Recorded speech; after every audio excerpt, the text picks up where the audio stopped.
Some football now, it will not be business as usual for the JFF, as the high number of delegates going on overseas assignments could be a thing of the past.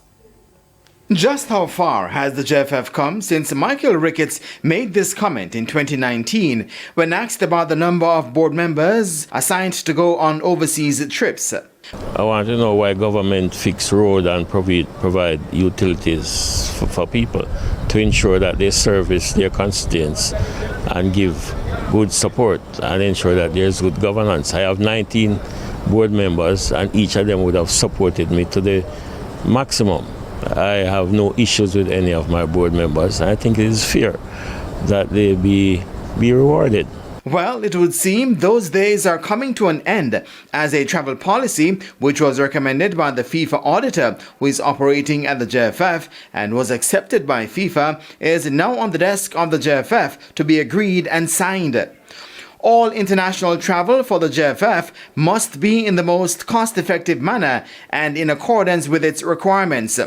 Only a week maximum stay would be necessary for the traveling president or general secretary for tournaments, as both cannot travel at the same time. The per diem now being enjoyed by the president will now be cut to US $200 per day from $300. The general secretary now gets US $150, while head of delegation and directors get US $100. The head of delegation will no longer come from the board members, but from the private sector who can contribute value to the JFF. Anyone who does not have a specified role in the official business being conducted while on trip must not be included on the travel list. TVJ Sports understands that the policy was sent to the JFF 6 weeks ago, but is yet to be signed. However, JFF General Secretary Dennis Chung says it's not a matter of not wanting to sign, but the board has asked for more time to look at it. But once a policy is approved, that is what it is going to be. Right? That's how the operations are going to run.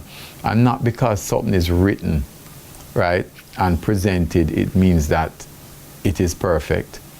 You're going to find that people have different opinions on things. And that's why you have a board. You have a board because you have people of contending views. And hopefully at the end of that, you'll come out with a common view, right?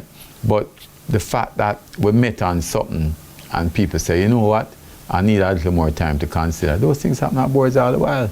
Failure to comply with the requirements set out in this policy may result in disciplinary action being taken in accordance with the JFF's disciplinary procedure. Such disciplinary action may include termination of employment. The JFF is currently placed on restricted spending by FIFA.